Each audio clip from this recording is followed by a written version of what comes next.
Aku baru saja melambaikan tangan di bandara, mengantar suamiku dinas. Namun, bisikan anakku menghentikan langkah kami. Bu, kita tidak boleh pulang. Aku dengar ayah merencanakan sesuatu. Kami bersembunyi, dan 10 menit kemudian, rumah kami meledak dahsyat. Suamiku, kenapa ia tega membunuh kami? Sebelum ceritanya dimulai, silakan tulis di kolom komentar dari daerah mana saja teman-teman yang menonton cerita ini. Jangan lupa like dan subscribe agar channel ini bisa semakin berkembang dan mempersembahkan cerita yang lebih menarik lagi. Suara resleting koper yang kututup memecah kesunyian pagi di kamar tidur kami. Jam dinding baru menunjukkan pukul 5 pagi, tetapi kesibukan sudah terasa mencekik udara di rumah ini. Aku merapikan kerah kemeja yang sudah terlipat rapi di dalam koper hitam milik suamiku, memastikan tidak ada satupun barang keperluannya yang tertinggal. Bimo, suamiku, berdiri di depan cermin besar lemari, sedang sibuk mengikat dasinya dengan gerakan cepat, sedikit terburu-buru. Mas, obat lambungmu sudah aku taruh di kantong jaring sebelah kiri ya. Jangan sampai telat makan, ucapku lembut sambil menegakkan tubuh, menatap punggung tegap lelaki yang sudah 10 tahun ini menjadi imam dalam hidupku. Bimo hanya bergumam pelan, ya, makasih, Ratna. Ada yang berbeda pagi ini. Biasanya, setiap kali ia akan pergi dinas keluar kota, Bimo akan meminta dibuatkan kopi hitam pekat dan kami akan duduk sebentar di meja makan, membicarakan hal-hal kecil sebelum ia berangkat. Tapi hari ini, ia menolak kopi buatanku. Alasannya takut sakit perut di jalan. Wajahnya tampak tegang, keringat dingin tipis terlihat di pelipisnya, meski AC kamar menyala cukup dingin. Dika sudah bangun? Tanyanya tiba-tiba sambil membalikkan badan. Matanya tidak menatapku, melainkan menyapu seisi kamar seolah sedang memastikan sesuatu. Sudah, Mas. Dia lagi siap-siap di kamarnya. Tumben sekali dia mau ikut antar kamu ke bandara pagi-pagi begini, jawabku sambil tersenyum kecil. Dika, putra kami yang berusia 9 tahun, biasanya paling susah dibangunkan saat subuh. Namun, ketika tahu ayahnya akan pergi dinas selama seminggu, dia bersikeras ingin ikut mengantar. Bimo menghela napas panjang, lalu melirik jam tangan mahalnya. Ya sudah, ayo cepat. Aku nggak mau kena macet di tol. Pesawatku jam 8, tapi aku harus check-in lebih awal. Kami pun turun ke lantai bawah. Dika sudah menunggu di ruang tamu dengan tas ransel kecilnya. Anak itu tampak rapi, tapi wajahnya pucat. Dia duduk diam di sofa, memeluk bantal sofa erat-erat. Tidak seperti biasanya yang ceria dan langsung berlari memeluk ayahnya. Dika hanya menatap Bimo dengan sorot mata yang sulit kuartikan. Ada ketakutan, ada kebingungan, dan ada sesuatu yang tertahan di sana. Ayo, jagoan. Katanya mau antar ayah. Ajak Bimo sambil menepuk pundak Dika sekilas, lalu bergegas menyeret kopernya ke bagasi mobil. Aku mengunci pintu rumah dengan hati-hati. Saat aku hendak masuk ke mobil, Bimo menahan pintu pengemudi, aku yang menyetir karena mobil ini akan kubawa pulang kembali. Dia menatapku tajam, cengkeramannya di pintu mobil terasa kuat. Ratna, dengarkan aku baik-baik. Suaranya rendah, tapi penuh penekanan. Kenapa, Mas? Tanyaku, sedikit kaget dengan perubahan nada bicaranya yang tiba-tiba serius. Nanti setelah aku berangkat, kamu dan Dika langsung pulang. Jangan mampir kemana-mana. Langsung pulang ke rumah, masuk, dan kunci semua pintu. Perintahnya. Matanya menatapku lekat, seolah ingin memastikan instruksi itu tertanam di otakku. Aku mengerutkan kening. Loh, memangnya kenapa? Aku rencananya mau mampir ke pasar sebentar beli bahan lauk. Jangan. Sergahnya cepat, membuatku tersentak. Dia menyadari kekagetanku, lalu melembutkan suaranya sedikit, meski senyumnya terlihat dipaksakan. Maksudku, jam 10 nanti ada teknisi AC yang akan datang. Aku sudah janji sama dia kemarin. AC di ruang tengah kan agak bocor, jadi dia mau perbaiki. Kalau kamu nggak ada di rumah, kasihan dia sudah jauh-jauh datang. Oh, teknisi AC? Tumben kamu panggil nggak bilang aku dulu. Gumamku, tapi kemudian mengangguk patuh. Ya sudah, nanti aku langsung pulang. Jam 10 kan? Iya, jam 10 tepat. Pastikan kamu sudah di dalam rumah sebelum jam itu. Jangan keluar-keluar lagi karena dia mungkin butuh bantuanmu buat ambil tangga atau apa. Tambahnya lagi. Instruksinya begitu spesifik, begitu detail, seolah-olah kepulanganku tepat waktu adalah hal paling krusial di dunia ini. Perjalanan menuju bandara terasa hening. Bimo sibuk dengan ponselnya, mengetik pesan dengan cepat lalu menghapusnya, begitu terus berulang kali. Sesekali ia menerima telepon, berbicara dengan suara sangat pelan yang tak bisa kudengar jelas, karena deru mesin mobil dan suara radio. Aku mencoba mencairkan suasana dengan mengajak Dika mengobrol, tapi anak itu hanya menjawab dengan anggukan atau gelengan kepala. Dia terus menatap keluar jendela, melihat gedung-gedung yang melesat cepat. Sesampainya di terminal keberangkatan, suasana bandara sudah cukup ramai. Kami turun dari mobil. Bimo menurunkan kopernya, lalu berbalik menghadap kami. "Jaga diri baik-baik ya," ucap Bimo. Ia memelukku. Pelukan itu terasa hangat, tapi entah kenapa, hatiku merasa hampa. Tidak ada detak jantung yang biasa kurasakan menenangkan saat bersandar di dadanya. Tubuhnya kaku. Dan saat daguku bersandar di bahunya, aku bisa melihat matanya tidak terpejam meresapi perpisahan ini. Matanya justru melirik jam tangan di pergelangan tangan kirinya, lalu matanya liar menatap sekeliling area drop-off, seolah takut ada yang melihat kami, atau seolah dia sedang menunggu sesuatu. Ia melepaskan pelukan itu dengan cepat, lalu beralih ke Dika. Ia berjongkok, mensejajarkan tingginya dengan putra kami. "Dika, jadi anak pintar ya. Jangan nyusahin ibu," kata Bimo sambil mengusap kepala Dika. Dika tidak menjawab. Tubuh kecilnya gemetar saat tangan ayahnya menyentuh kepalanya. Dia menunduk dalam-dalam, menyembunyikan wajahnya. "Hei, kenapa diam saja?" tanya Bimo, nadanya sedikit tidak sabar. "Iya, yah," jawab Dika lirih, nyaris tak terdengar. Bimo berdiri, lalu kembali menatapku. "Ingat pesan aku tadi, Ratna? Langsung pulang. Tunggu teknisi jam 10. "Iya, Mas. Hati-hati di jalan. Kabari kalau sudah sampai," jawabku. Tanpa menoleh lagi, Bimo membalikan badan dan berjalan cepat masuk ke dalam terminal keberangkatan, menyeret kopernya membelah kerumunan orang. Aku berdiri di sana, menatap punggungnya yang semakin menjauh hingga hilang di balik pintu kaca otomatis. Ada perasaan aneh yang menyelinap di dadaku, sebuah firasat buruk yang tidak bisa kujelaskan. Rasanya seperti melepas seseorang yang tidak akan pernah kembali lagi. "Ayo, Bu, kita pergi," suara Dika membuyarkan lamunanku. Dia menarik ujung bajuku dengan tidak sabar. "Iya, sayang. Ayo kita pulang," ajakku sambil menggandeng tangannya menuju mobil. Pagi itu matahari bersinar cerah, tapi entah mengapa, aku merasa ada awan mendung yang sangat gelap sedang menggantung tepat di atas kepalaku. Aku memutar setir, membawa mobil keluar dari area parkir bandara menuju jalan tol. Suasana di dalam mobil jauh lebih hening dibandingkan saat berangkat tadi. Biasanya, setelah mengantar ayahnya, Dika akan rewel minta dibelikan es krim atau mainan sebagai upah bangun pagi. Tapi kali ini, dia duduk diam di kursi belakang, masih dengan tas ransel yang dipeluknya erat di dada. Jalan tol pagi itu cukup lengang. Aku melirik jam di dashboard mobil. Pukul 8.15. Masih ada waktu 1 jam lebih sebelum pukul 10, waktu di mana teknisi AC yang disebutkan Bimo akan datang. Pikiranku melayang pada rencana masak hari ini. Mungkin aku akan membuat sup ayam kesukaan Dika untuk menghiburnya yang tampak murung. "Dika, nanti mau makan apa, Nak?" "Ibu mampir beli ayam sebentar ya di tukang sayur komplek." "Gak lama kok," tanyaku sambil melihatnya lewat kaca spion tengah. Dika tidak menjawab. Dia menunduk, bibirnya terlihat komat kamit seperti sedang berbicara sendiri. Wajahnya semakin pucat, dan aku bisa melihat butiran keringat di dahinya.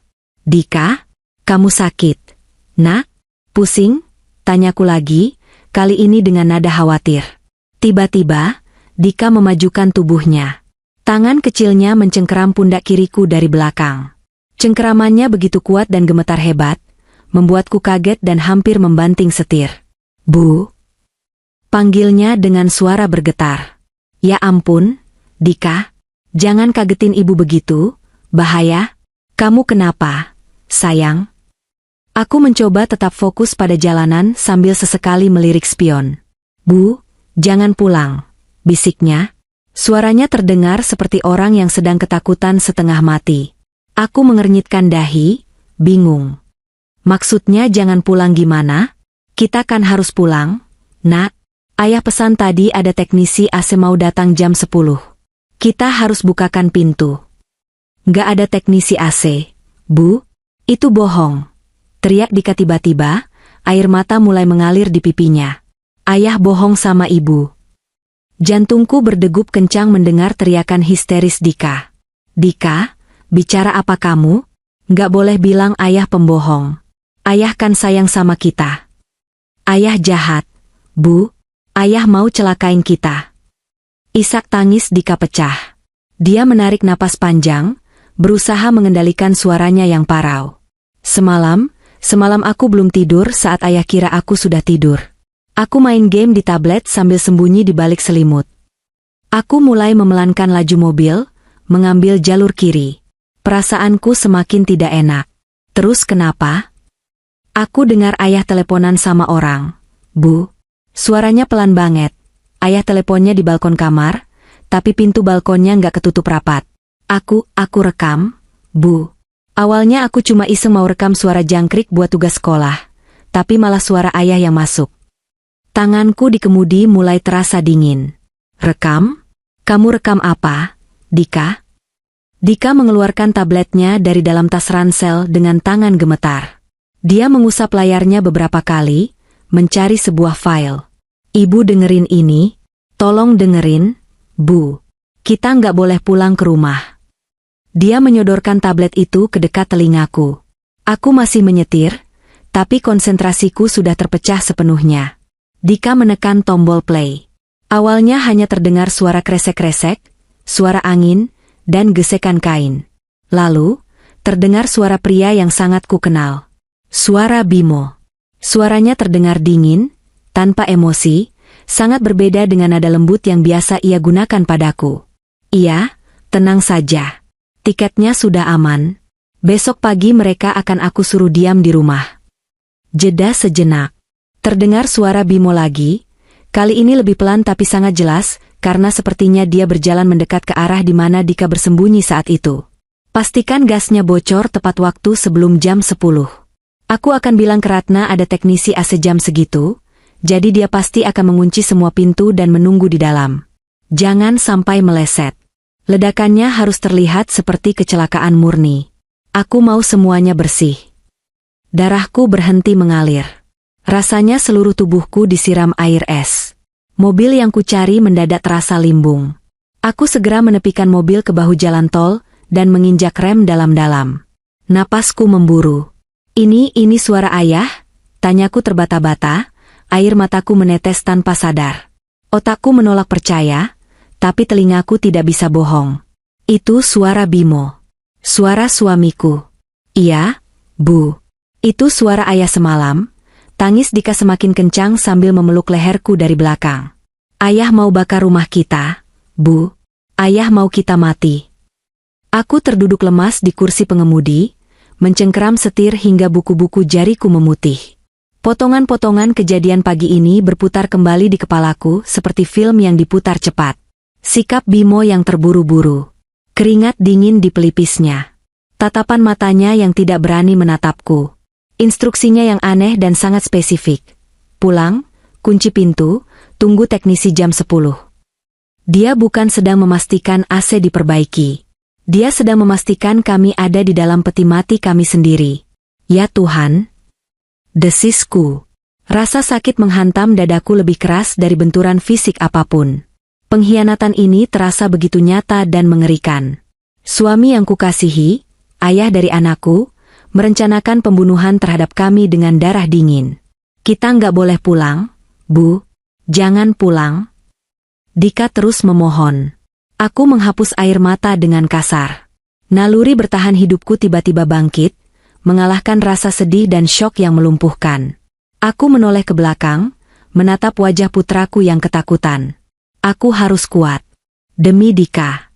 Jika aku lemah sekarang, kami berdua akan tamat. Kita nggak akan pulang, Nak, kataku tegas, meski suaraku masih bergetar. Ibu percaya sama kamu. Terima kasih sudah kasih tahu Ibu. Kamu menyelamatkan nyawa kita. Aku kembali memegang setir, memasukkan gigi, dan kembali melaju ke jalan raya. Namun kali ini, aku tidak mengarahkan mobil menuju rumah kami di kompleks perumahan. Pikiranku berpacu cepat. Jam menunjukkan pukul 9. 1 jam lagi menuju waktu eksekusi. Kita mau kemana, Bu? Tanya Dika lirih. Kita perlu bukti, Dika. Tapi kita juga harus pastikan apakah rekaman itu benar-benar akan terjadi atau tidak. Jawabku dingin. Hatiku membeku. Rasa cinta yang tadi pagi masih ada, kini perlahan berubah menjadi abu, digantikan oleh kewaspadaan seorang induk yang anaknya terancam. Aku mengarahkan mobil menuju bukit di pinggiran kota. Ada sebuah area pandang di sana, tempat di mana orang-orang biasanya melihat pemandangan kota dari ketinggian. Dari sana, kompleks perumahan kami bisa terlihat jelas, meski dari jarak jauh. Itu tempat yang aman untuk mengawasi rumah tanpa harus berada di dekatnya. Jantungku berdegup kencang seiring berjalannya waktu. Detik demi detik terasa menyiksa. Apakah Bimo benar-benar setega itu? Apakah dia benar-benar iblis berwujud manusia? Sebagian kecil hatiku masih berharap ini semua hanya mimpi buruk. Atau Dika salah paham, atau rekaman itu konteksnya lain. Tapi instruksi, jam 10, itu terlalu kebetulan untuk diabaikan. Mobilku melaju membelah jalanan menanjak. Kami harus melihatnya sendiri. Kami harus melihat apakah rumah tempat kami membangun keluarga selama 10 tahun itu akan benar-benar menjadi neraka bagi kami. Mobilku merayap pelan menaiki tanjakan curam menuju Bukit Pandang. Ini adalah tempat wisata kecil yang biasanya ramai di malam hari oleh muda-mudi yang ingin melihat kelap-kelip lampu kota. Tapi di pagi hari kerja seperti ini, tempat ini sunyi senyap. Hanya ada angin yang bertiup kencang menggoyangkan ilalang tinggi di sisi jalan, menciptakan suara desingan yang menambah ketegangan di dalam mobil. Aku memarkirkan mobil di sudut yang agak tersembunyi, di bawah naungan pohon beringin besar, namun posisi moncong mobil tetap mengarah lurus ke pemandangan di bawah sana. Dari ketinggian ini, hamparan atap rumah di kompleks perumahan kami terlihat seperti kotak-kotak mainan Lego yang disusun rapi. Atap rumah kami yang berwarna biru tua cukup mudah dikenali, karena letaknya yang berada di Hok, tepat di ujung jalan utama Blok C. Aku mematikan mesin, tapi tidak mencabut kuncinya. Tanganku masih gemetar hebat saat melepaskannya dari setir. Keringat dingin membasahi punggungku, membuat baju yang kupai-pai terasa lengket dan tidak nyaman. Aku melirik jam digital di dashboard. Pukul 9.45. Masih ada 15 menit menuju waktu yang disebutkan Bimo. 15 menit yang akan menentukan apakah suamiku adalah seorang manusia biasa yang sedang hilaf, atau monster berdarah dingin yang tega membakar anak istrinya hidup-hidup. Bu. Dika memanggilku dari kursi belakang. Dia sudah tidak menangis lagi, tapi wajahnya masih pucat pasi. Dia memanjat ke kursi depan dan duduk di sebelahku. Aku langsung merangkul tubuh kecilnya, memeluknya erat-erat, seolah ingin menyerap semua ketakutannya dan menggantinya dengan kekuatanku, meski aku sendiri merasa rapuh seperti kaca retak. Kita tunggu di sini sebentar ya, Nak. Kita lihat apa yang terjadi. Kalau nggak terjadi apa-apa gimana, Bu? Apa kita pulang? Tanya Dika polos. Ada nada harapan dalam suaranya. Harapan bahwa mungkin dia salah dengar, bahwa mungkin rekaman itu hanya mimpi buruk, atau ayahnya hanya sedang bercanda yang kelewatan. Aku menelan ludah yang terasa pahit. Kalau sampai jam 10:15 tidak ada apa-apa, kita akan pulang. Ibu akan minta maaf sama ayah karena sudah curiga. Ibu akan masak makanan paling enak buat kamu. Dan aku akan bersujud syukur karena suamiku bukan pembunuh, tambahku dalam hati. Kami duduk dalam keheningan yang menyiksa. Detik demi detik berlalu dengan sangat lambat. Aku tidak pernah membenci waktu. Tapi hari ini, setiap pergerakan jarum jam terasa seperti sayatan di hatiku. Mataku tidak lepas menatap atap biru di kejauhan sana. Rumah itu, tempat kami membangun mimpi. Aku ingat saat pertama kali kami membelinya 5 tahun lalu. Bimo menggendongku melewati pintu depan sambil tertawa, berjanji bahwa rumah itu akan menjadi surga bagi kami sampai tua. Di taman belakang, ada ayunan yang dipasang Bimo untuk Dika. Di dapur, ada keramik dinding yang kami pilih berdua dengan penuh perdebatan lucu. Apakah semua kenangan itu akan hangus hari ini? Pukul 9.55. 5 menit lagi. Jantungku berpacu begitu kencang hingga telingaku berdenging. Aku merasa mual. Rasa cemas ini bukan lagi sekadar firasat, tapi sudah menjadi teror fisik. Tanganku meremas jemari Dika yang dingin. Bu, itu... Tunjuk Dika tiba-tiba. Aku menyipitkan mata. Di jalan masuk kompleks perumahan, aku melihat sebuah mobil van putih berhenti sebentar di pos satpam, lalu masuk. Dari jarak sejauh ini, aku tidak bisa melihat detailnya, tapi mobil itu menuju ke arah Blok C. Mobil itu berhenti tepat di depan rumah kami. Tidak ada yang turun. Mobil itu hanya diam di sana selama 1 menit, lalu pergi lagi dengan kecepatan tinggi meninggalkan area rumah kami. Itu siapa, Bu? Bisik Dika. Ibu nggak tahu, Nak, jawabku parau. Apakah itu teknisi AC yang dimaksud Bimo? Atau eksekutor yang memastikan targetnya ada di dalam?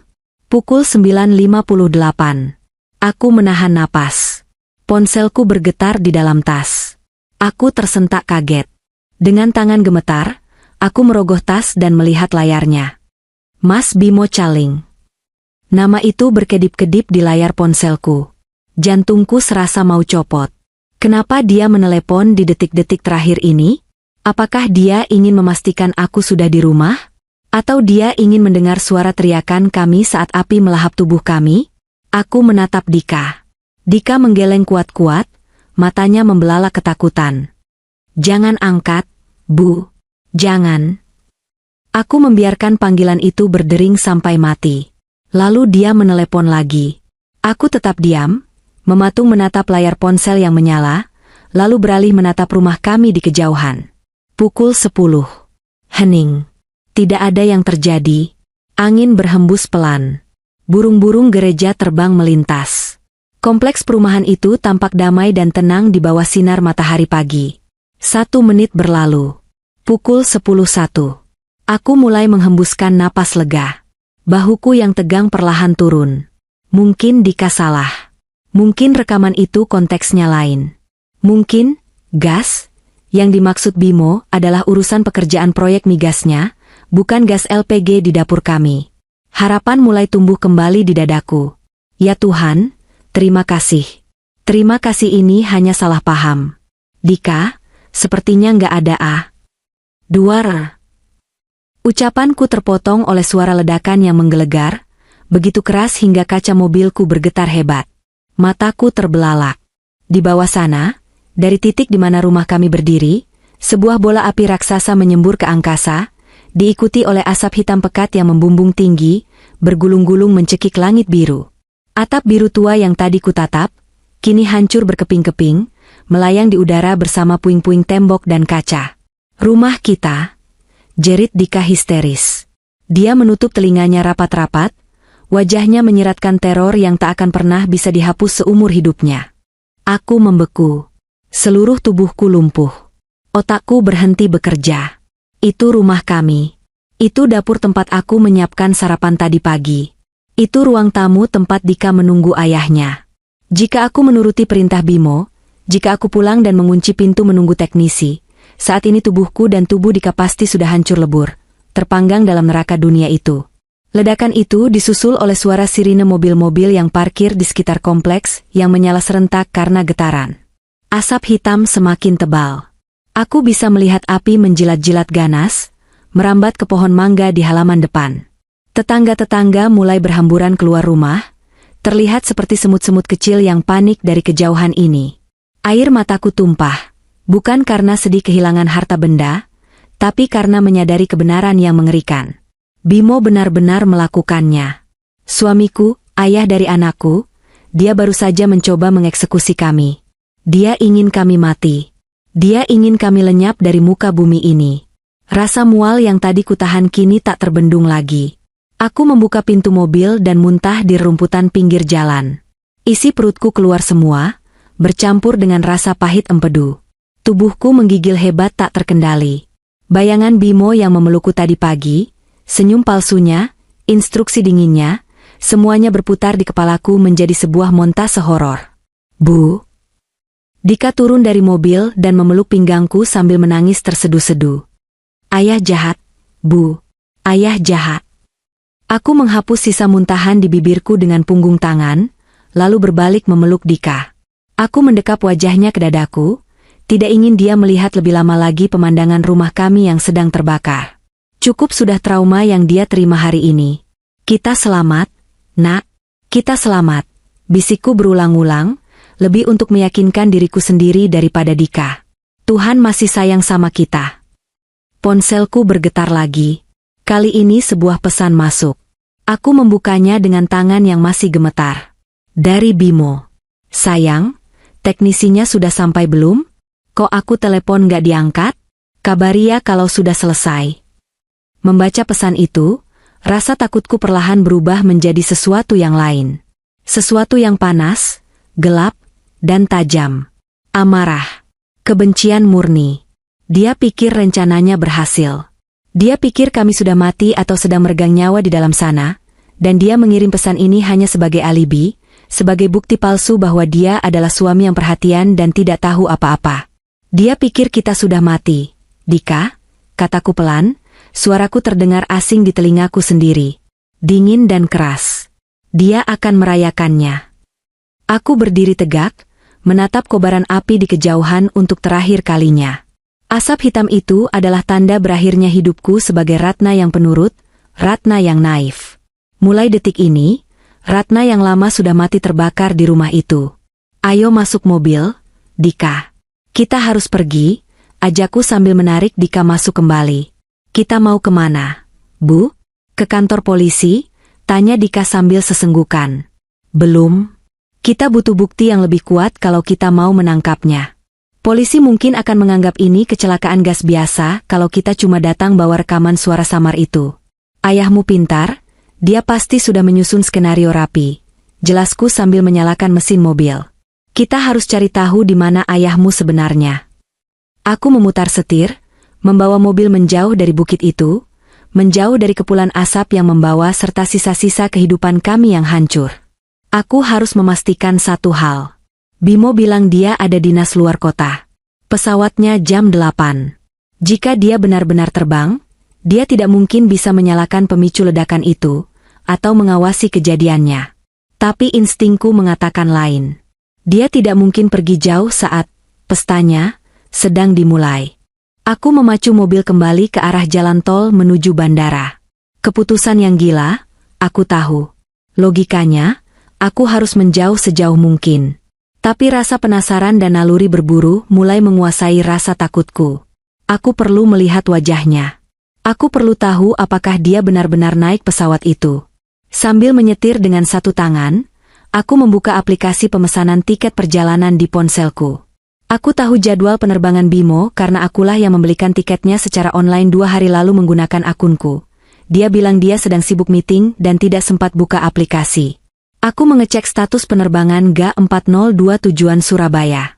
Status, departed. Pukul 8.10 waktu Indonesia Barat.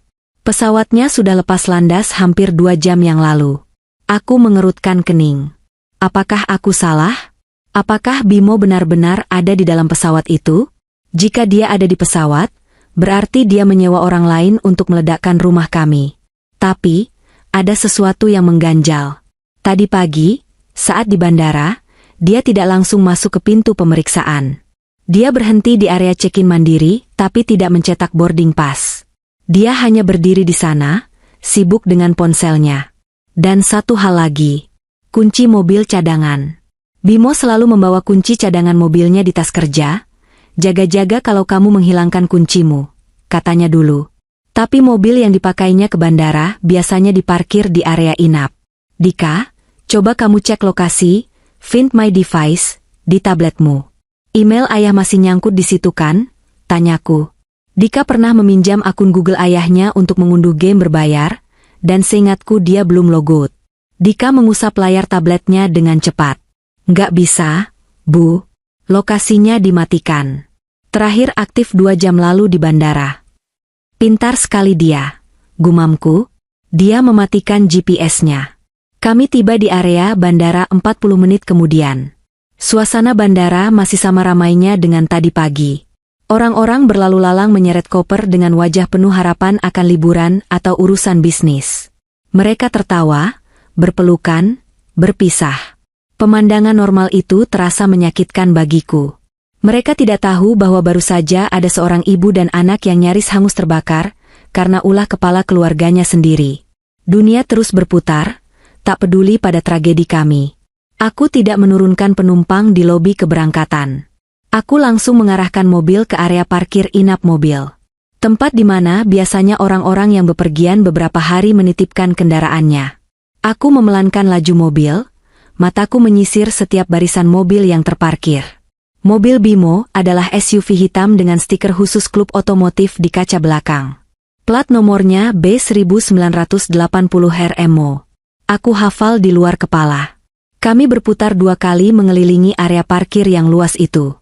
Itu, Bu, itu mobil ayah, seru Dika sambil menunjuk ke blok D. Benar. Mobil hitam itu terparkir di sana, di deretan tengah. Tapi tunggu, lampu remnya menyala. Aku segera menginjak rem dan memundurkan mobilku, bersembunyi di balik pilar beton besar. Jantungku kembali berpacu. Lampu rem menyala berarti mesinnya hidup. Berarti ada orang di dalamnya. Dika, nunduk, perintahku. Dika segera merosot ke bawah dashboard. Dari balik kaca film mobilku yang gelap, aku mengintai. Tak lama kemudian, mobil Bimo bergerak. Dia mundur perlahan keluar dari slot parkir. Dia tidak terbang. Bajingan itu tidak pergi ke Surabaya. Dia membohongiku. Dia membohongi kantornya. Dia ada di sini selama ini, duduk di dalam mobilnya, mungkin memantau eksekusi rumah kami dari jauh, atau menunggu konfirmasi dari orang suruhannya. Mobil SUV hitam itu melaju pelan menuju pintu keluar parkir. Aku mengikutinya dari jarak aman. Aku membiarkan 2 mobil lain menyalipku agar tidak terlalu mencolok. Tanganku mencengkeram setir begitu kuat hingga rasanya setir itu bisa patah.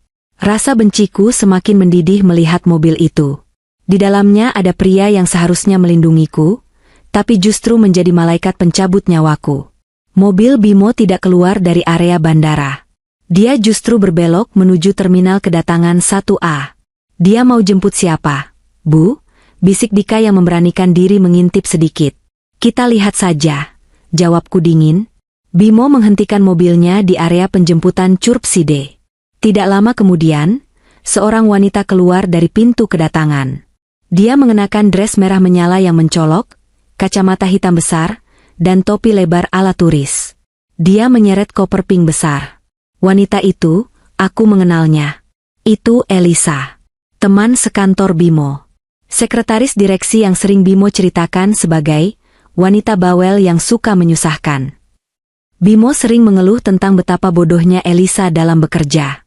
Tapi apa yang kulihat sekarang meruntuhkan semua cerita itu. Bimo turun dari mobil. Bukan dengan wajah kesal, tapi dengan senyum lebar yang merekah, senyum yang sudah lama tidak ia berikan padaku. Dia langsung menghampiri Elisa, mengangkat koper wanita itu dengan ringan ke bagasi, lalu mereka berpelukan. Elisa mencium pipi Bimo sekilas, lalu tertawa lepas. Bimo ikut tertawa, seolah-olah dia adalah pria paling bahagia di dunia. Dia membukakan pintu depan untuk Elisa. Wanita itu masuk dengan gaya manja. Pemandangan itu menghantamku lebih keras daripada ledakan rumah tadi. Mereka merayakannya. Di saat aku dan Dika seharusnya sedang menjadi arang di reruntuhan rumah, Bimo sedang menjemput selingkuhannya untuk apa? Liburan? Kabur? Memulai hidup baru dengan uang asuransi kematian kami? Itu Tante Elisa. Dika mengenali wanita itu.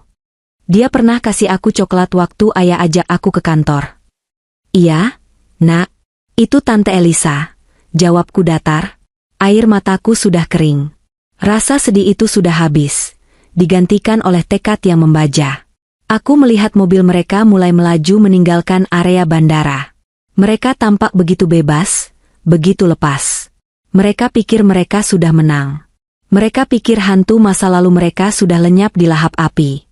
Tapi mereka salah. Aku bukan hantu.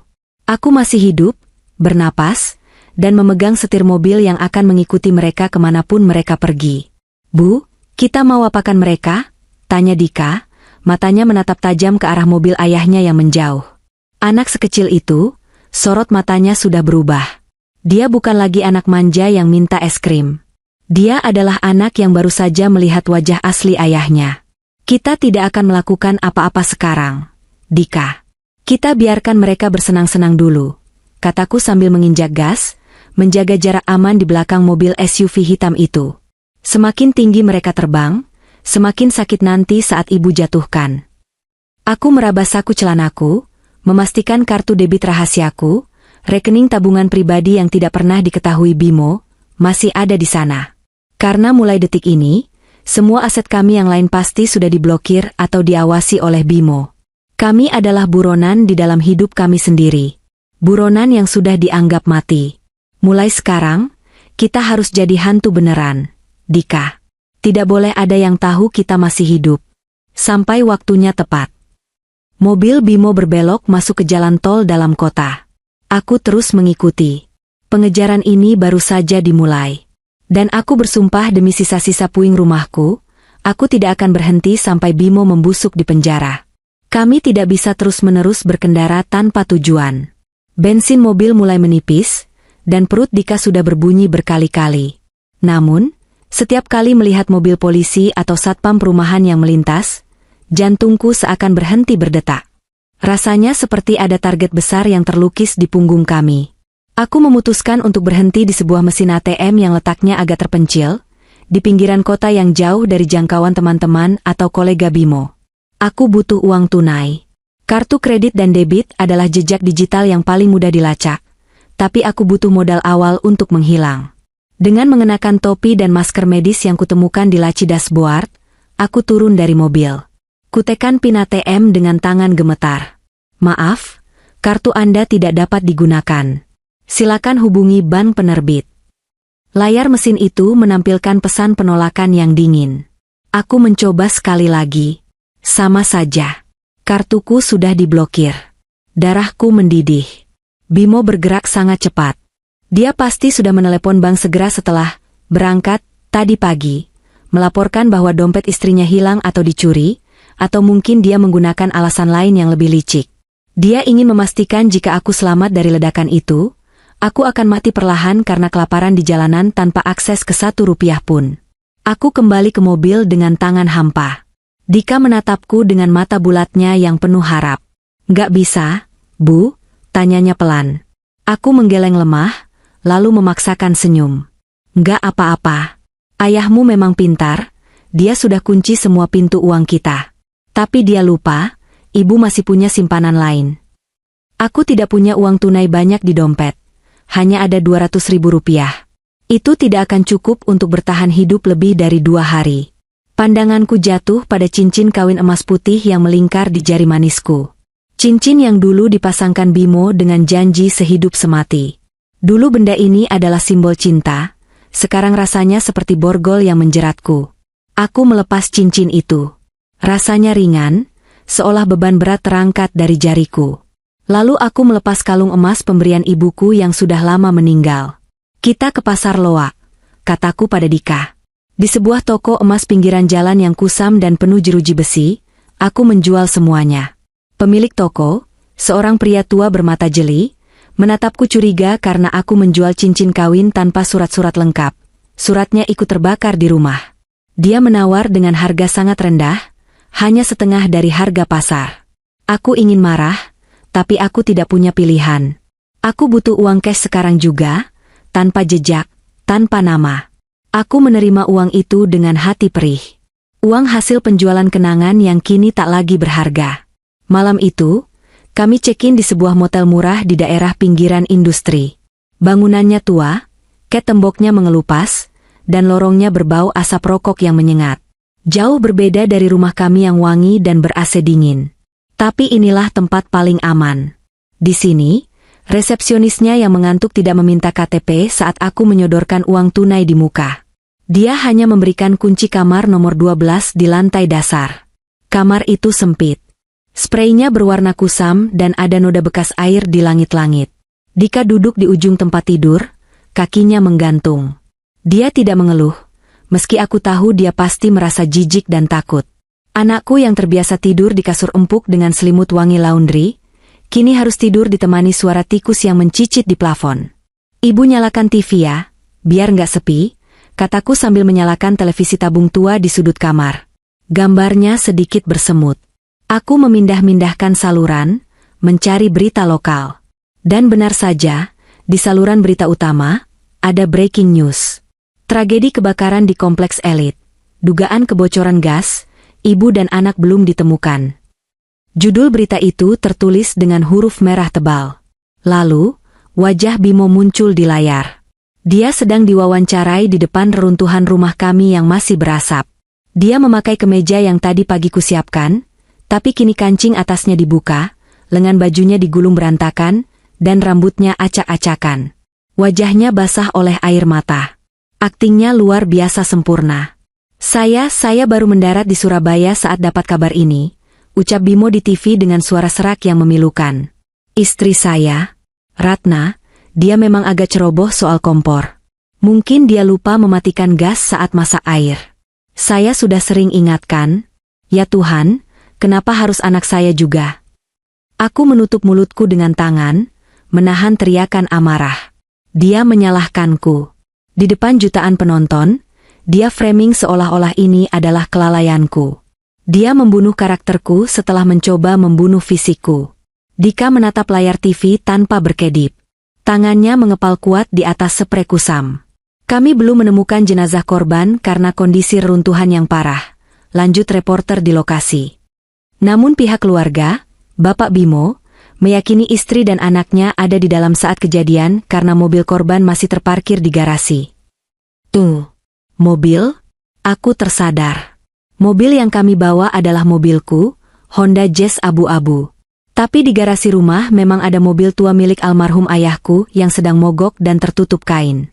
Bimo pasti mengira mobilku ada di dalam garasi yang runtuh itu, tertimbun puing atap beton. Karena dia tidak melihat bangkai mobilku secara langsung, dia berasumsi kami terjebak di dalam. Dia pikir kita sudah jadi abu. Dika, bisikku. Dia nangis-nangis di TV biar orang kasihan, biar polis asuransi jiwa kita cepat cair. Aku tahu Bimo mendaftarkan kami asuransi jiwa dengan nilai fantastis tahun lalu. Saat itu dia bilang, ini buat masa depan Dika kalau aku ada apa-apa. Ternyata, itu buat masa depan dia dan pelacurnya. Dika menoleh padaku. Matanya tidak lagi menyiratkan ketakutan anak kecil, melainkan kemarahan yang dingin. Bu, aku benci ayah. Aku mau ayah di penjara. Aku memeluk Dika erat-erat. Malam itu kami tidur berpelukan di kasur yang keras, ditemani suara tangisan palsu Bimo yang terus diulang-ulang di berita malam. Aku tidak bisa memejamkan mata barang sedetik pun. Setiap kali mata terpejam, aku melihat api. Tapi setiap kali mata terbuka, aku melihat dendam. Mulai malam ini, Ratna yang lemah lembut sudah mati. Yang tersisa hanyalah seorang ibu yang akan melakukan apa saja untuk menghancurkan monster yang tidur di ranjang selingkuhannya itu. Pagi harinya, kami bangun dengan tubuh pegal-pegal. Kami sarapan roti tawar yang kubeli di minimarket semalam. Dika makan dengan lahap meski tanpa selai. Dia anak yang kuat, jauh lebih kuat dari yang kuduga. Dika, kamu ingat password email ayah? Tanyaku sambil mengunyah roti yang terasa hambar. Dika mengangguk mantap. Ingat, Bu. Waktu itu ayah pernah suruh aku login di laptopnya karena dia lagi nyetir. Passwordnya gampang diingat karena aneh. Apa passwordnya? Bimo Elisa Cinta Mati 2024, jawab Dika polos. Aku tersedak. Roti yang kutelan rasanya nyangkut di tenggorokan. Bimo Elisa Cinta Mati 2024. Betapa menjijikannya. Password itu sudah dia pakai bahkan sebelum tahun 2024, berarti perselingkuhan mereka sudah berjalan lama. Di depan mataku, di rumahku sendiri, aku merasa bodoh, sangat bodoh. Selama ini aku mengira dia sibuk bekerja demi keluarga, ternyata dia sibuk membangun kerajaan cinta di atas penderitaanku. Kita harus cek email ayah. Di situ pasti ada buktinya, kataku. Tapi kita nggak bisa pakai HP ibu atau tabletmu. Nanti kelacak lokasinya. Kami keluar dari motel dengan menyamar lagi. Aku memakai kacamata hitam murahan yang kubeli di pasar loak, dan Dika memakai topi hoodie-nya sampai menutupi sebagian wajah. Kami mencari warnet, warung internet. Untungnya, di daerah pinggiran seperti ini, warnet game online masih menjamur. Kami masuk ke sebuah warnet yang remang-remang dan penuh asap rokok. Pengunjungnya rata-rata anak sekolah yang bolos dan pemuda pengangguran yang sibuk berteriak di depan layar komputer. Tidak ada yang peduli dengan kedatangan seorang ibu dan anak kecil. Aku menyewa bilik di pojok paling belakang, yang tertutup sekat tinggi. Dika langsung mengambil alih keyboard. Jari-jari kecilnya menari lincah di atas tombol. Dia membuka halaman login email kantor Bimo, yang juga sering dipakai untuk urusan pribadi, karena Bimo malas punya banyak akun. Coba, Dik. Bimo Elisa Cinta Mati 2024, perintahku tegang. Dika mengetikkan password itu. Enter. Layar berputar sebentar, lalu Bimo. Masuk.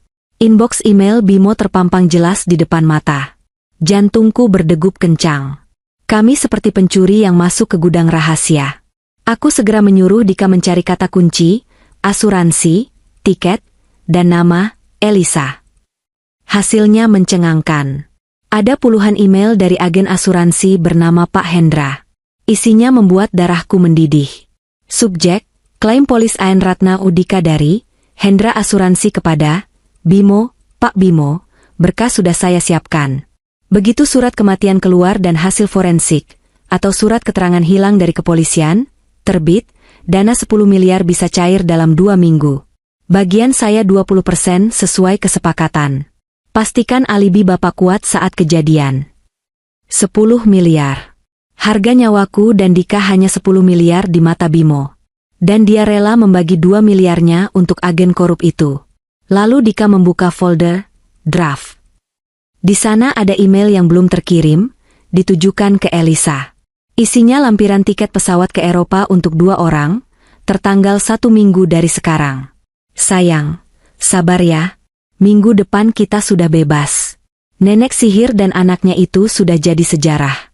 Kita akan mulai hidup baru di Paris. Air mataku menetes, jatuh ke atas keyboard yang berdebu. Nenek sihir. Begitu dia menyebutku. Istri yang melayaninya, merawatnya saat sakit, mengurus rumahnya. Bu, lihat ini chatnya. Dika membuka fitur chat yang terintegrasi di email. Chat terakhir, jam 10.05 kemarin. Tepat setelah ledakan. Elisa, Beb, beres? Aku dengar ledakannya kenceng banget sampai kedengeran di jalan raya. Bimo, beres. Rapi. Bersih. Aku lagi akting nangis-nangis nih buat wartawan. Kamu tunggu di apartemen ya, jangan keluar dulu. Cukup. Ini sudah lebih dari cukup. Ini bukan lagi bukti perselingkuhan, ini bukti pembunuhan berencana. Aku segera mengeluarkan flash disk yang baru kubeli tadi, dan menyalin semua bukti itu. Email, chat, tiket pesawat, polis asuransi. Semuanya. Kita sudah pegang lehernya. Dika, desisku penuh dendam. Sekarang, aku butuh sekutu. Aku tidak bisa ke kantor polisi sendirian. Bimo punya banyak kenalan perwira polisi karena koneksi bisnisnya. Kalau aku salah lapor, buktinya bisa hilang dan kami malah yang celaka. Aku butuh orang yang membenci Bimo sama besarnya denganku. Tiba-tiba aku teringat Pak Irfan. Dia adalah mantan sopir pribadi Bimo yang dipecat 3 bulan lalu. Bimo memecatnya dengan tuduhan mencuri uang bensin, padahal aku tahu Pak Irfan orang jujur. Bimo memfitnahnya hanya karena Pak Irfan pernah tidak sengaja memergoki Bimo menelepon Elisa dengan mesra di mobil. Bimo menyingkirkan saksi mata. Pak Irfan pasti tahu sesuatu. Dan yang lebih penting, Pak Irfan pasti dendam. Aku mencari nomor Pak Irfan di kontak Google Bimo, dia belum menghapusnya. Mungkin lupa. Aku mencatat nomornya di secari kertas. Kami keluar dari warnet dengan perasaan yang jauh lebih ringan, meski bahaya masih mengintai. Aku mencari wartel atau kios pulsa yang menyewakan telepon umum. Aku tidak berani pakai nomor pribadiku. Tut, tut. Halo? Suara berat Pak Irfan terdengar di ujung telepon. Pak Irfan, sapaku pelan. Ini Ratna, istri Pak Bimo. Hening sejenak. Bu Ratna? Astagfirullah. Bu Ratna masih hidup? Di berita katanya ibu. Saya selamat, Pak.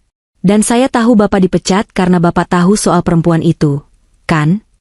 Pak Irfan terdiam lagi, lalu suaranya terdengar bergetar menahan emosi. Bu, Pak Bimo itu iblis. Bu, dia hancurkan nama baik saya. Saya nggak bisa dapat kerja di mana-mana karena dia. Pak Irfan mau bantu saya menghancurkan dia? Saya punya bukti dia yang membakar rumah saya.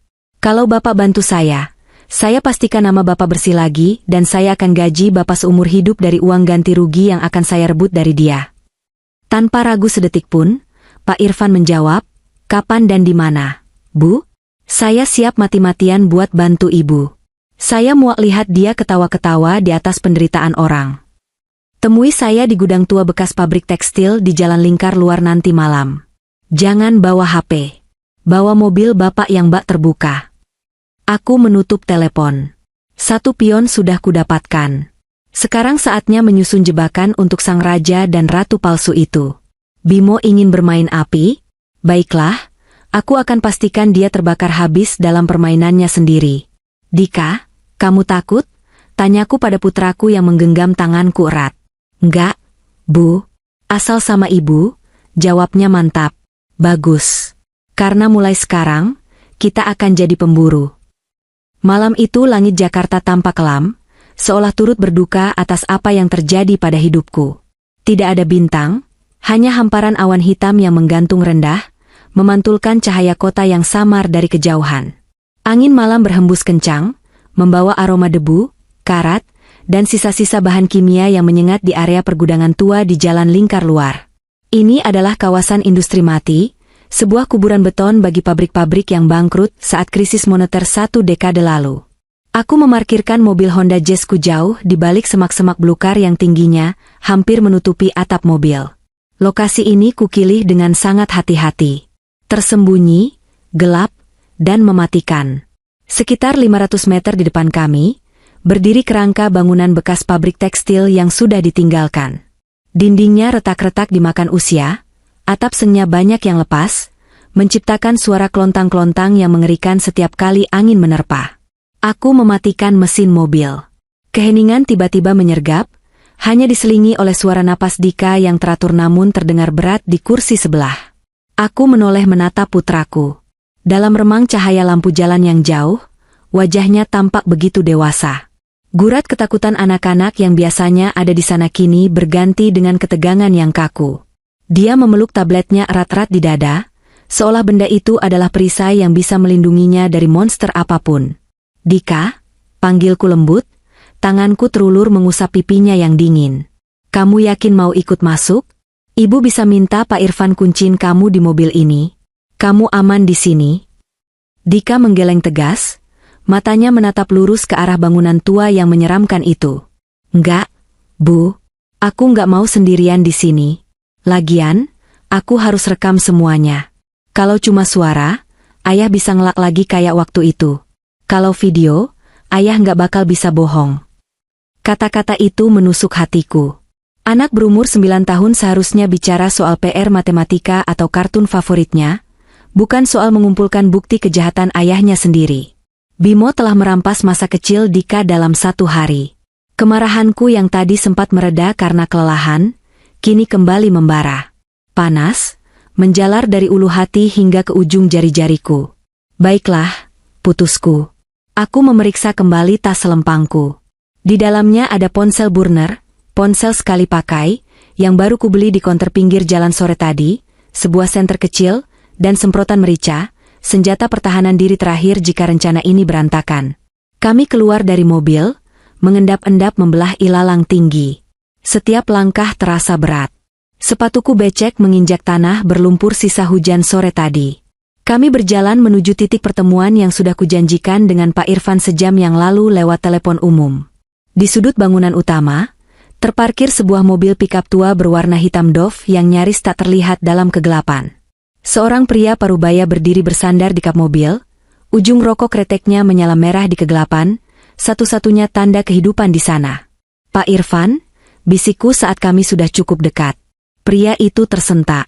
Dia membuang rokoknya ke tanah dan menginjaknya dengan cepat. Wajahnya yang keriput dan lelah langsung diterangi sedikit cahaya bulan saat dia melangkah mendekat. Matanya berkaca-kaca saat melihatku.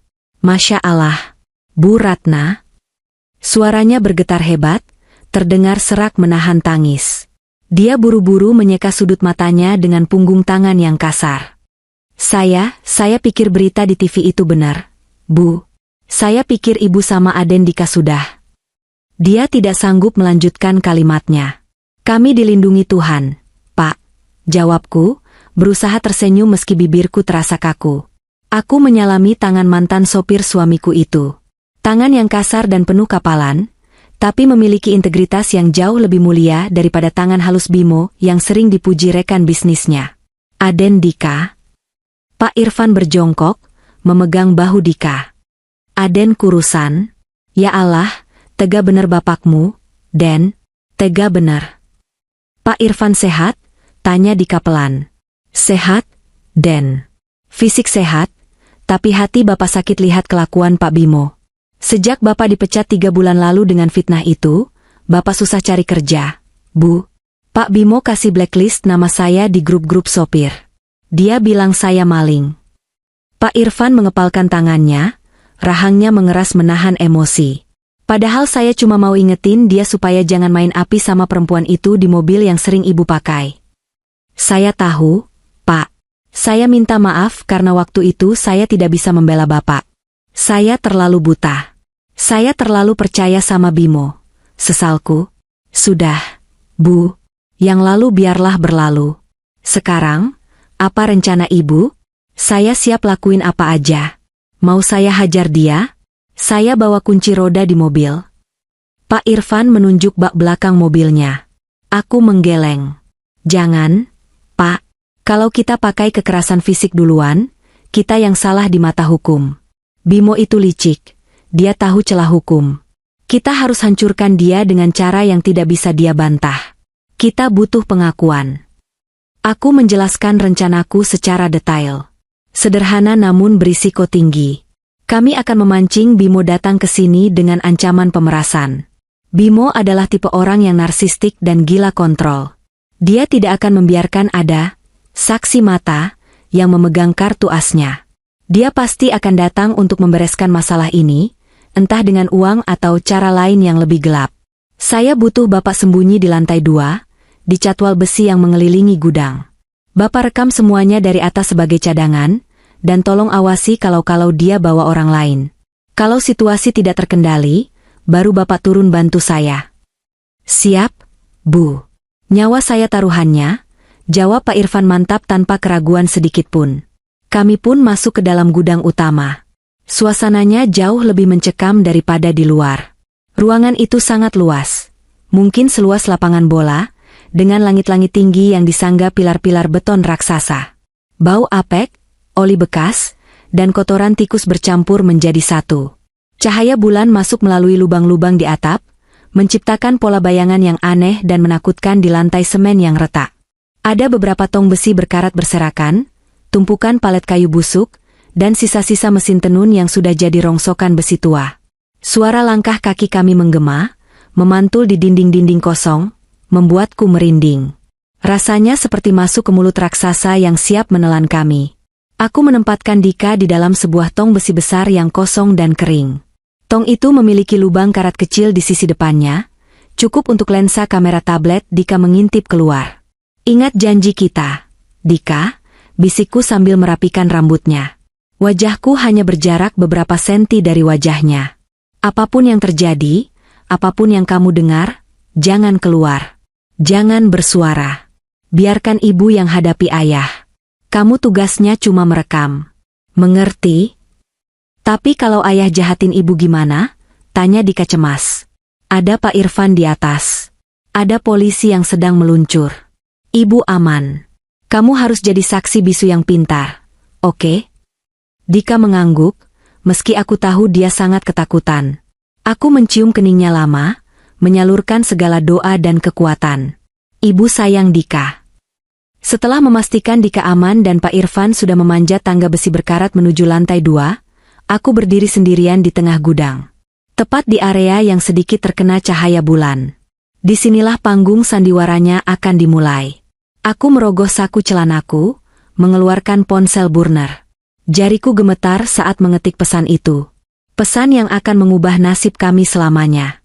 Halo, Pak Bimo. Akting menangismu di TV bagus sekali. Sayang sekali, saya melihat mobilmu di bandara tadi pagi. Dan saya punya rekaman suara anakmu tentang rencana kebocoran gas itu. Jika ingin bukti ini tidak sampai ke polisi dan media, datang ke gudang tekstil lama di Jalan Lingkar Luar jam 11 malam ini. Sendirian. Bawa uang 500 juta tunai sebagai tanda tutup mulut. Jika kamu lapor polisi, video ini akan viral dalam 5 menit. Saksi mata. Jempolku melayang di atas tombol kirim. 1 detik. 2 detik. Send. Sekarang, permainan dimulai. Aku mundur ke area gelap di balik pilar beton besar. Aku menyiapkan sebuah pengeras suara Bluetooth kecil, tapi bertenaga kuat yang kutemukan di pasar loak tadi. Aku menyambungkannya ke ponselku dan membuka aplikasi pengubah suara. Aku mengubah pengaturannya menjadi deep face, suara berat, rendah, dan bergema, tak bisa dikenali gender maupun usianya. Aku menaruh speaker itu di atas tumpukan kardus di sudut ruangan yang berlawanan dengan posisiku, agar Bimo bingung mencari sumber suara. Menunggu adalah bagian yang paling menyiksa. Detik demi detik merayap seperti siput di atas pecahan kaca. Setiap suara jangkrik, setiap gesekan daun di luar, membuat jantungku melonjak kaget. Ponselku bergetar. 1 pesan masuk. Siapa kamu? Jangan main-main. Saya akan bawa uangnya. Jangan sebarkan apa-apa. Tunggu saya di sana. Dia datang. Dia benar-benar datang. Ketakutan akan hancurnya reputasi dan hilangnya uang asuransi lebih besar daripada logikanya. 30 menit berlalu. Waktu terasa melar, memanjang tak berujung. Keringat dingin mengalir di punggungku. Rasa takut mulai merayapi pikiranku. Bagaimana kalau dia membawa preman bayaran? Bagaimana kalau dia membawa senjata? Aku hanyalah seorang ibu rumah tangga yang biasa memegang spatula, bukan pistol. Apakah aku sudah gila menantang maut seperti ini? Tapi kemudian, bayangan rumah kami yang meledak kembali muncul. Bayangan wajah Bimo yang tersenyum palsu saat memelukku di bandara. Tidak. Aku tidak boleh mundur. Rasa takut ini tidak sebanding dengan rasa sakit dikhianati dan dicoba dibunuh oleh orang yang paling kucintai. Pukul 22.55 waktu Indonesia Barat. Terdengar suara deru mesin mobil yang meraung mendekat. Bukan suara mobil sedan halus, tapi suara mesin SUV yang bertenaga. Sorot lampu LED putih yang menyilaukan menembus celah-celah pintu gudang yang reot, menyapu kegelapan di dalam seperti lampu sorot penjara. Mobil itu berhenti tepat di depan pintu gudang utama. Mesin dimatikan, namun lampunya tetap menyala, menciptakan siluet panjang yang dramatis. Pintu mobil terbanting keras. Aku mengintip dari balik pilar beton. Napasku tertahan. Bimo turun dari kursi pengemudi. Dia masih memakai kemeja kerja yang sama dengan yang di TV tadi, tapi kini kusut dan basah oleh keringat. Wajahnya merah padam, rahangnya mengeras, matanya liar menyapu sekeliling. Tapi yang membuat darahku berdesir bukanlah ekspresi marahnya, melainkan apa yang ia bawa di tangan kanannya. Sebuah benda logam hitam yang berkilat di bawah sorot lampu mobil. Pistol. Ya Tuhan, dia membawa pistol. Dan dia tidak sendirian. Pintu penumpang terbuka. Seorang wanita turun dengan langkah ragu-ragu. Elisa. Dia memakai gaun malam yang mewah, tapi tampak kotor di bagian bawahnya. Mungkin terkena debu saat mereka terburu-buru. Wajahnya pucat, riasannya luntur. Dia terlihat ketakutan setengah mati. Beb, aku takut tempat ini serem banget. Rengek Elisa, suaranya memantul di dinding gudang. Diam, bentak Bimo kasar, suaranya menggelegar. Dia menampik tangan Elisa yang mencoba memegang lengannya. Kamu jangan nambah beban pikiran saya.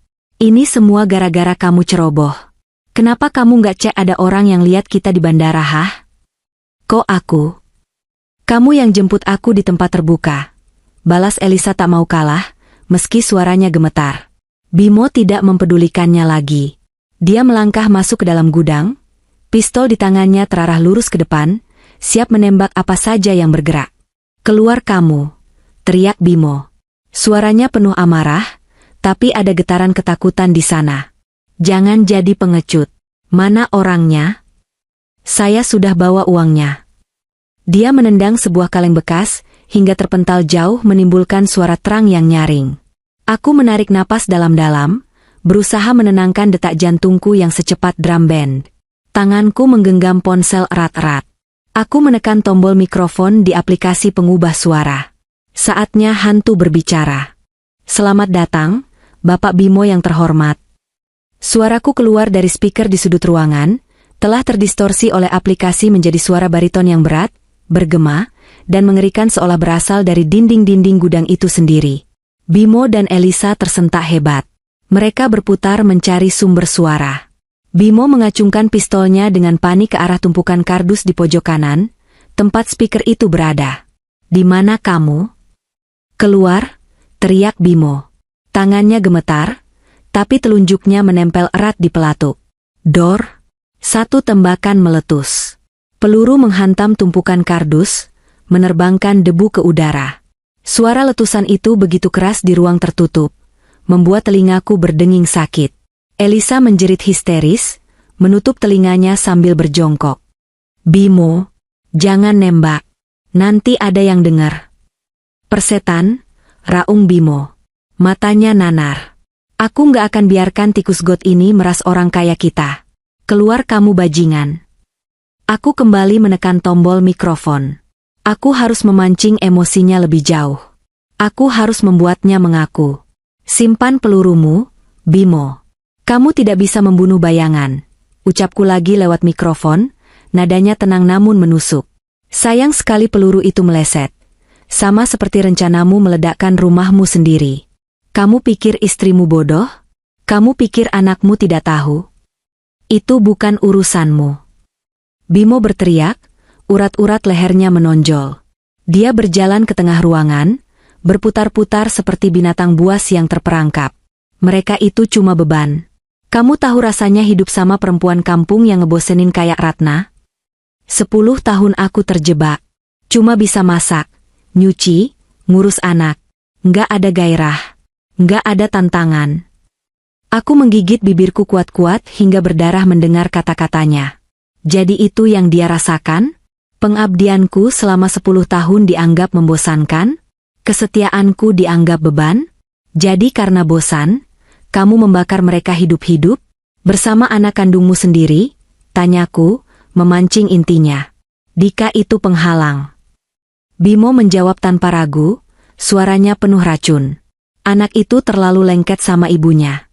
Kalau aku cerai baik-baik, Ratna pasti tuntut harta Gonogini setengah kekayaanku buat anak itu. Aku nggak sudi.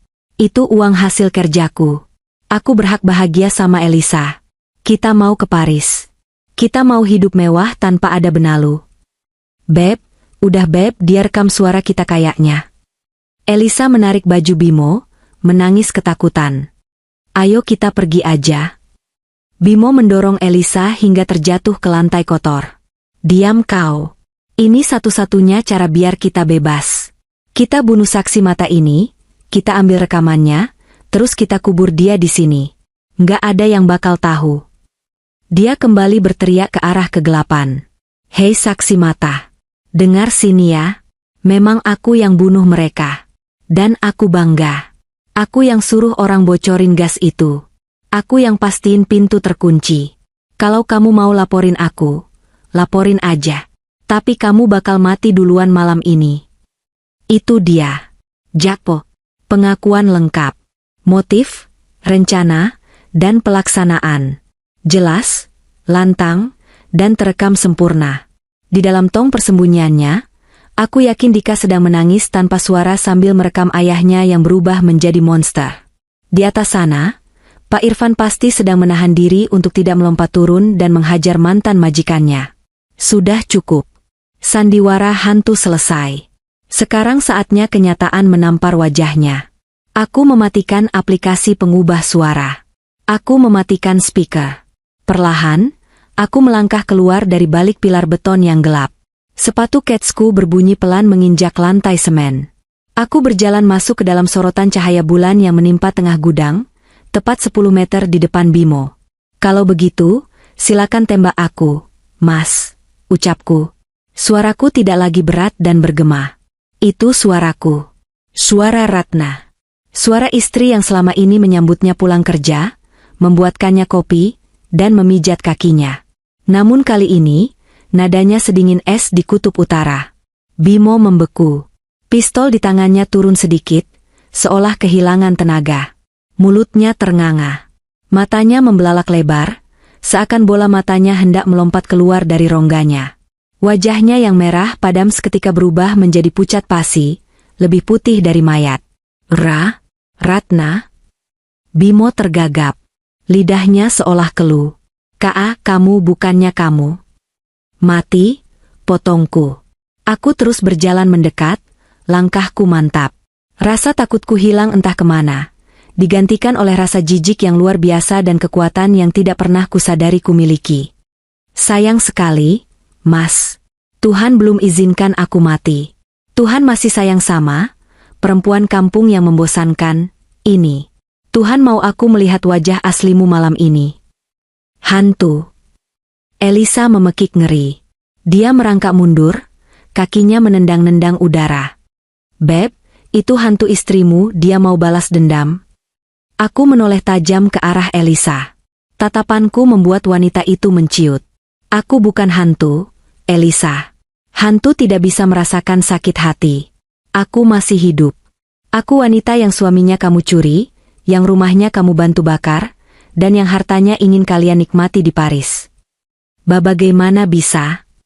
Bimo menggeleng-gelengkan kepalanya, mencoba mencerna realita yang menghantam otaknya. Kognisinya error. Dia sudah melihat berita kebakaran. Dia sudah yakin rencananya sempurna. Kehadiranku di sini menghancurkan seluruh konstruksi logikanya. Kamu harusnya ada di rumah, jam 10, teknisi AC. Teknisi AC fiktifmu itu? Aku tertawa getir. Dika mendengar semuanya, Mas. Dika mendengar teleponmu semalam. Anak yang kamu sebut penghalang itu, dia yang menyelamatkan nyawaku. Dia lebih laki-laki daripada kamu. Mendengar nama Dika, wajah Bimo berkedut. Rasa syoknya perlahan memudar, digantikan oleh kesadaran akan bahaya yang nyata. Dia sadar, selama aku masih bernapas, hidup mewahnya tamat. Penjara menunggunya, kemiskinan menunggunya. Kehancuran total ada di depan matanya. Dan bagi seorang psikopat narsistik seperti Bimo, hanya ada satu jalan keluar. Menghilangkan ancaman itu. Secara permanen. Ekspresi wajahnya berubah drastis. Dari kaget menjadi bengis.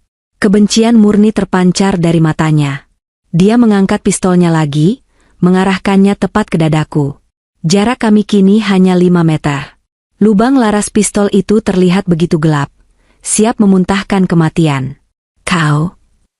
Desisnya, giginya gemeretak. Kenapa kau nggak mati aja sih? Kenapa kau harus persulit hidupku terus? Kenapa kau nggak bisa lenyap dengan tenang? Mas, sadar.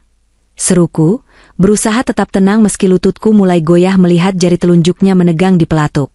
Kalau kamu tembak aku, kamu nggak akan bisa lari. Polisi sedang menuju ke sini. Bohong, teriak Bimo. Kamu sendirian? Kamu cuma mau gertak aku. Kalau aku bunuh kamu sekarang, terus aku bunuh si sopir brengsek yang mungkin kamu ajak. Aku masih bisa selamat. Aku punya uang. Aku bisa bayar orang buat bersihin mayat kalian. Kegilaan telah menguasainya sepenuhnya. Dia sudah tidak berpikir jernih. Dia benar-benar berniat menarik pelatuk itu. Aku memejamkan mata sejenak, mempersiapkan diri untuk rasa sakit. Dika, maafkan ibu, batinku.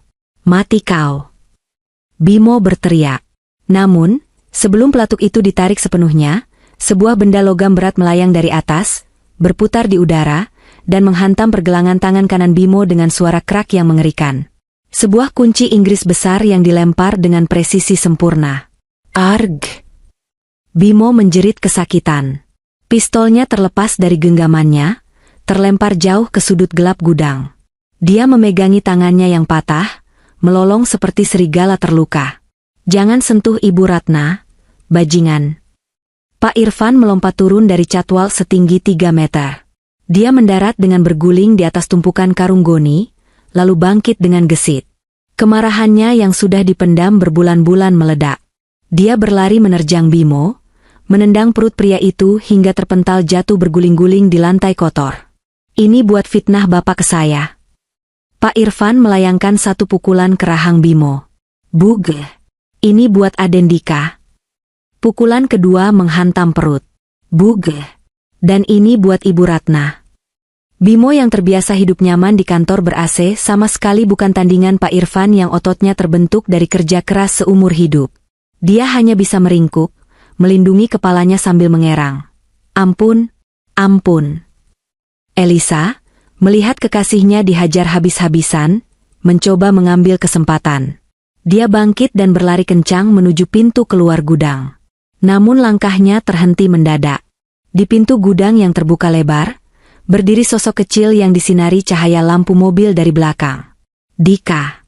Anakku berdiri tegak, memegang tabletnya tinggi-tinggi dengan kedua tangan, layarnya menyala terang menampilkan rekaman video. Dia tidak bergeming sedikitpun meski melihat kekerasan di depannya. "Jangan lari, Tante." Suara Dika terdengar lantang, bergema di seluruh ruangan. Suara seorang anak yang dipaksa dewasa oleh keadaan. Bimo yang babak belur menoleh. Melihat anaknya berdiri di sana, sehat, hidup, dan menatapnya dengan pandangan jijik, adalah pukulan yang lebih telak daripada tinju Pak Irfan. Dika?" Rintih Bimo, darah mengalir dari sudut bibirnya. "Ayah jahat," ucap Dika dingin. "Semua sudah Dika rekam. Video ayah bilang mau bunuh kami, video ayah bilang Dika penghalang, semuanya sudah terkirim ke cloud. Polisi sudah di jalan."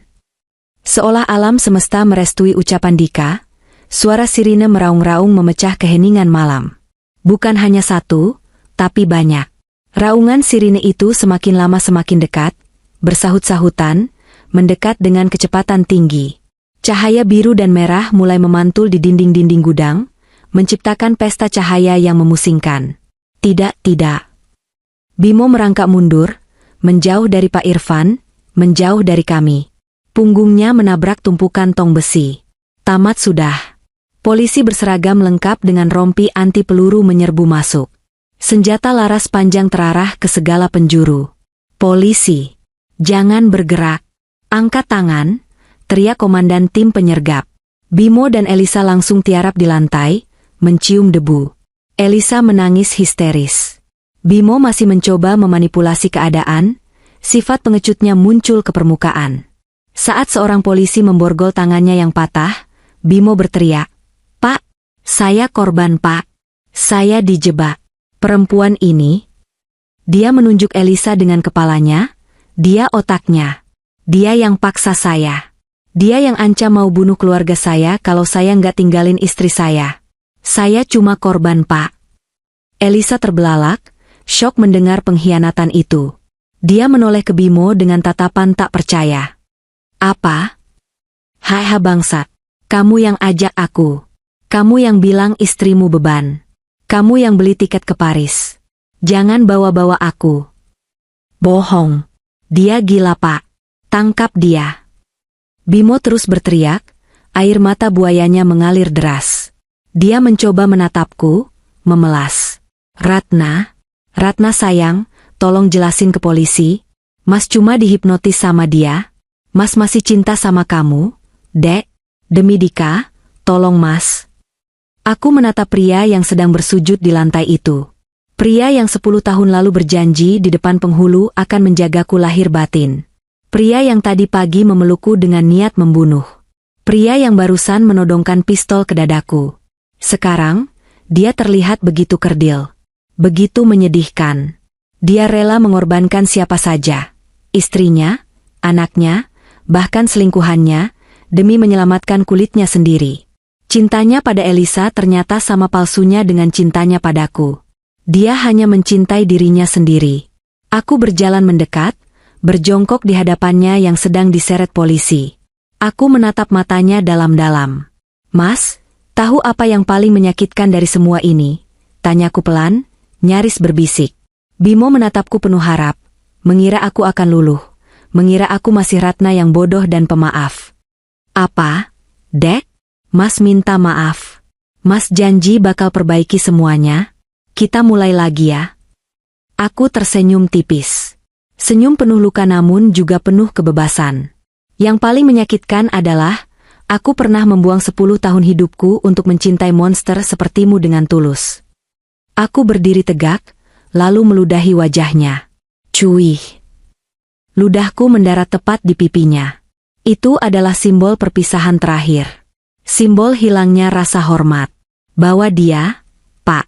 Sampahnya sudah bau busuk, kataku pada polisi. Tidak. Ratna. Jangan tinggalin Mas. Ratna AA. Teriakan Bimo menggema saat dia diseret paksa keluar gudang menuju mobil polisi.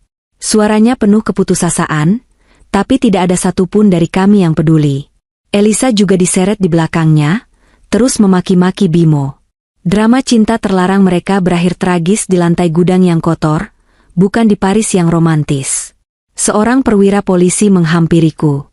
Ibu Ratna, kami sudah terima bukti forward email dan rekaman suara yang dikirim anak ibu secara real time tadi. Tim IT kami juga sudah mengamankan rekaman CCTV gudang yang sempat Bapak Irfan pasang. Walaupun itu gertakan, ternyata Pak Irfan benar-benar merekam dari HP-nya. Ini bukti yang sangat kuat. Pasal berlapis menanti mereka. Percobaan pembunuhan berencana, kepemilikan senjata api ilegal, penipuan asuransi, dan perbuatan tidak menyenangkan. Aku mengangguk lemas. Adrenalin yang menopangku seharian ini tiba-tiba lenyap, digantikan oleh rasa lelah yang luar biasa hebat. Tulang-tulangku rasanya mau lepas. Pandanganku berkunang-kunang. Ibu. Dika berlari kencang dan menabrak kakiku, memelukku erat-erat. Aku jatuh terduduk di lantai semen, memeluk putraku. Kami menangis bersama di tengah hiruk-pikuk polisi yang sedang olah TKP. Pak Irfan ikut duduk di samping kami, menepuk-nepuk pundakku. Kami menang. Kami selamat. Tapi rasanya tidak ada sorak-sorai kemenangan. Yang ada hanya rasa lega yang bercampur dengan duka mendalam. Malam ini, aku kehilangan suami, dan Dika kehilangan ayah. Rumah kami hancur. Hati kami hancur. Tapi setidaknya, nyawa kami masih ada. Dan yang terpenting, harga diri kami masih tegak berdiri. Epilog, 6 bulan kemudian. Sinar matahari pagi yang hangat menerobos masuk melalui celah gorden jendela, apartemen kecil kami di pinggiran Jakarta Selatan. Ini bukan rumah mewah 2 lantai seperti dulu. Tidak ada kolam ikan, tidak ada taman luas, dan tidak ada garasi besar. Tapi rumah ini terasa jauh lebih hangat. Dindingnya tidak lagi menyimpan rahasia, dan udaranya tidak lagi sesak oleh kebohongan. Aku meletakkan piring berisi nasi goreng sosis, menu favorit Dika, di atas meja makan bundar yang mungil. Dika, sarapan dulu, nak. Nanti telat jemputan sekolah. Seruku ke arah kamar tidur. Pintu kamar terbuka. Dika keluar sudah rapi dengan seragam merah putihnya. Rambutnya disisir klimis. Dia terlihat lebih kurus sedikit dibandingkan 6 bulan lalu, tapi sorot matanya sudah kembali hidup. Trauma itu masih ada, tentu saja. Dia masih sering terbangun tengah malam karena mimpi buruk tentang api, dan dia masih takut mendengar suara balon meletus. Tapi kami rutin ke psikolog anak setiap minggu, dan perlahan tapi pasti, senyumnya mulai kembali tulus. Kasus Bimo menjadi berita nasional yang menggemparkan selama berbulan-bulan. Judul-judul berita sensasional seperti, suami bakar rumah demi asuransi pelakor, atau, tragedi keluarga eksekutif muda, menghiasi layar kaca dan media sosial. Netizen Indonesia yang terkenal garang mengutuk Bimo habis-habisan. Persidangan berlangsung dramatis. Bimo mencoba segala cara untuk meringankan hukuman, termasuk berpura-pura gila, tapi bukti video rekaman Dika terlalu kuat. Hakim menjatuhkan vonis maksimal, 20 tahun penjara tanpa remisi. Elisa, karena dianggap membantu dan bersekongkol, divonis 15 tahun penjara. Harta Bimo disita oleh negara dan bank. Ternyata dia punya banyak utang judi online dan gaya hidup mewah yang dia sembunyikan dariku. Rumah kami yang terbakar disita bank. Tapi, berkat bantuan pengacara publik yang simpatik dengan kasus kami, pengadilan berhasil menyelamatkan sebagian aset bersih dari tabungan pendidikan Dika dan sedikit kompensasi asuransi kebakaran, yang untungnya polisnya atas namaku, bukan Bimo. Uang itu cukup untuk membeli apartemen sederhana ini secara tunai dan modal untuk aku membuka usaha catering rantangan kecil-kecilan. Assalamualaikum, Bu Ratna. Catering sudah siap. Suara berat yang familiar terdengar dari pintu depan yang terbuka. Pak Irfan muncul dengan senyum lebar, mengenakan kaos seragam bertuliskan, Dapur Mama Ratna. Dia sekarang menjadi manajer operasional sekaligus kurir andalanku. Wajahnya terlihat jauh lebih segar dan bahagia dibandingkan saat dia menganggur dulu. Waalaikumsalam, Pak Irfan. Sudah siap semua di dapur. Tinggal angkut, jawabku sambil tersenyum. Siap, Bu. Wah, Aden Dika ganteng bener hari ini. Mau presentasi ya? Goda Pak Irfan. Dika tersenyum malu. Iya, Pak. Ada tugas menggambar keluarga. Dika duduk di meja makan dan membuka buku gambarnya. Aku mendekat, penasaran apa yang dia gambar. Biasanya, anak-anak akan menggambar ayah, ibu, dan anak bergandengan tangan di depan rumah. Di kertas gambar Dika, ada gambar dua orang berdiri bergandengan tangan di bawah matahari yang tersenyum lebar. Seorang wanita berambut panjang dengan apron masak, dan seorang anak laki-laki memegang tablet. Di samping mereka, ada sosok pria berkumis memakai topi, mirip Pak Irfan, sedang memegang setir mobil. Tidak ada sosok ayah di sana. Sosok itu sudah dihapus. Tidak hanya dari kertas, tapi juga dari hati Dika. Bagus sekali gambarnya. Nak, pujiku dengan mata berkaca-kaca. Ini siapa? Ini ibu, ini Dika, ini Pak Irfan. Jelasnya polos. Karena kita tim yang hebat. Kan?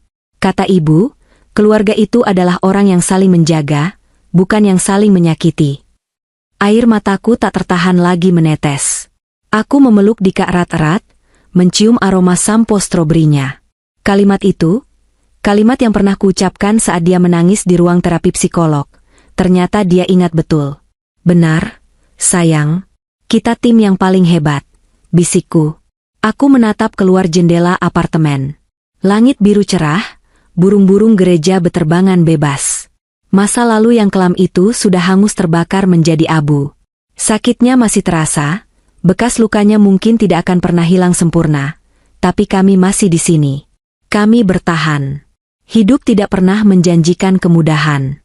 Tapi selama aku memiliki Dika, dan Dika memilikiku, serta dikelilingi orang-orang baik seperti Pak Irfan, kami punya kekuatan untuk melangkah maju. Bimo memberiku tiket sekali jalan menuju kematian. Tapi aku merobek tiket itu dan menggantinya dengan tiket menuju kehidupan baru. Kehidupan yang merdeka, bahagia, dan penuh cinta yang nyata. Ayo berangkat. Seru Dika semangat, menutup buku gambarnya. Ayo, jawabku mantap. Kami melangkah keluar pintu, menyambut hari baru dengan kepala tegak.